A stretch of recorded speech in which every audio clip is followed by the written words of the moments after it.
High students, আজকে আমি তোমাদের বলের একটা অঙ্ক করাবো।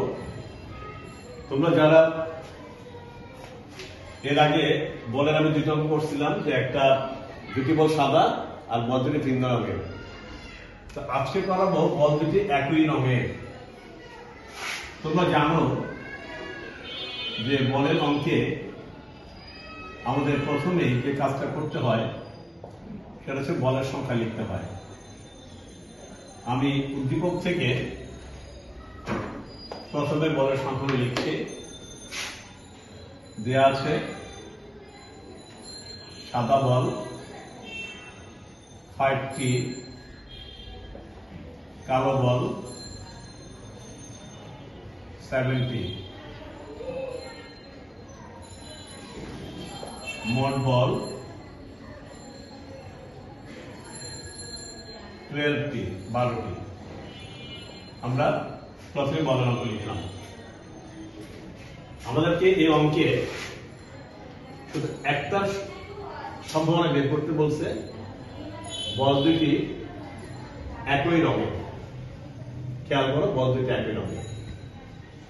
তোমরা জানো যে অঙ্কটা আমাদেরকে করতে বলে, আমরা ওই অঙ্কের লেখাটা আমরা প্রবাবিলিটির ভিতরে রাখি।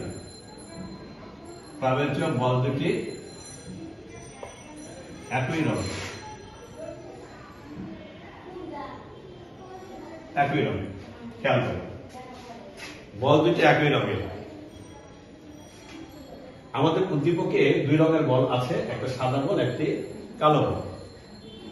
তো সাদা বল অথবা কালো বল একই রং, মানে হয় সাদা বল আসবে অথবা কালো বল আসবে। এই জন্য এটিকে বিশ্লেষণ করতে হবে। বল দুটি একই রঙের। প্রথমে আমরা লিখলাম দুইটি বল সাদা। দুইটি বল যদি সাদা আসে তবে বল দুটি একই রঙের হবে। দেখো, দুইটি বল সাদা না এসে দুইটি বল কালো আসতে পারে, কারণ কালো সেটাও এক রঙের। এই জন্য আমরা লিখবো অথবা। অথবা লেখার উদ্দেশ্য হচ্ছে সাদা আসতে পারে, কালো আসতে পারে। খেয়াল করে দেখো আমাদের একই রঙের বল হলো কিনা।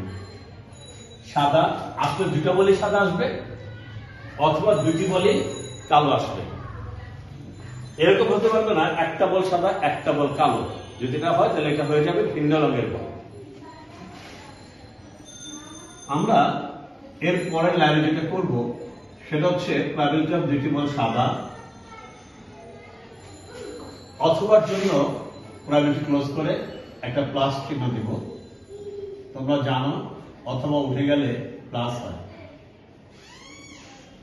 আমরা যে জিনিসটা করলাম সেটা হচ্ছে যে দুটি বল সাদা প্লাস দুটি বল কালো, অথবা তুলে দিয়ে প্লাস দিলাম।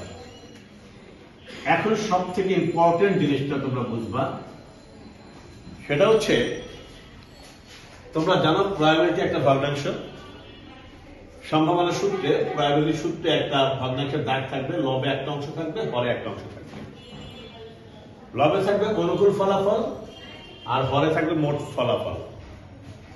দেখো দুইটি বল সাদা।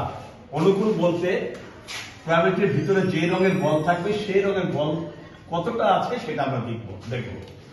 দুটি বল সাদা, এখানে সাদা বল আছে 5টা। এই জন্য আমরা এখানে লিখলাম 5। এরপর একটা ফাংশন চিহ্ন দিব, কম্বিনেশন ফাংশন 5C।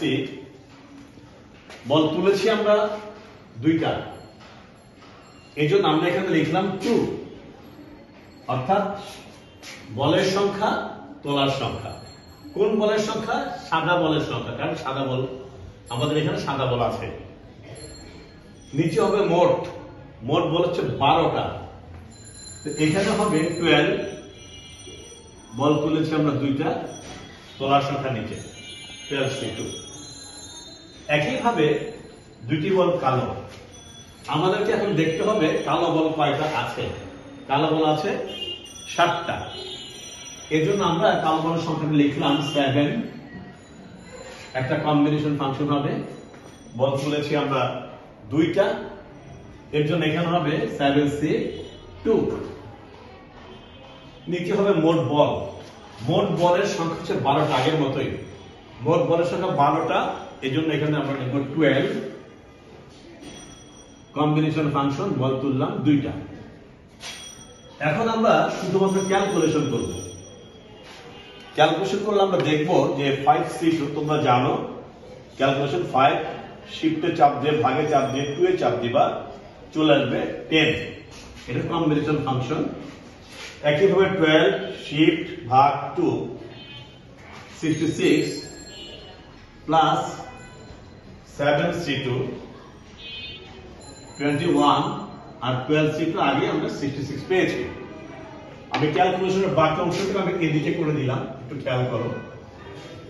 66 একই লসাগু, মানে হর 66, যার জন্য আমরা 10 আর একটু যোগ করে দিলে আমরা পাবো 31। এরপরে আমরা 31 ভাগ 66 করব। অঙ্কটা আমরা দশমিকে নিয়ে যাব এবং দশমিকের পরে 4 ঘর রাখবো, 0.4697। ওকে স্টুডেন্টস, বলের যে অঙ্কটা অনেক পরীক্ষা আসে একই রঙের, তো এই অঙ্কটা এভাবে হয়ে গেল। রেজাল্ট আসলো 0.4697। ওকে, থ্যাংক ইউ।